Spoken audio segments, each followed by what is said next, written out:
Xin kính chào quý bà con. Thưa quý bà con, giá sầu riêng cập nhật ngày 4 tháng 6. Tại khu vực miền Tây, ri 6 hàng A 41 tới 43.000 đồng. Ri 6 hàng B 26 tới 28.000 đồng. Sầu Thái hàng A 75 tới 78.000 đồng. Sầu Thái hàng B giá 56 tới 58.000 đồng.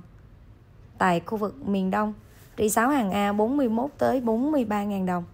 Ri 6 hàng B 26 tới 28.000 đồng. Sầu Thái hàng A 76 tới 79.000 đồng. Sầu Thái hàng B 57 tới 59.000 đồng.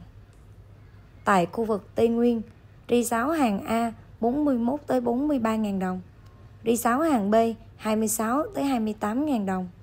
Sầu Thái hàng A 76 tới 79.000 đồng một ký. Thái hàng B giá 57 tới 59.000. Giá sẽ có sự chênh lệch tùy địa phương, tùy thương lái. Cảm ơn bà con đã theo dõi kênh.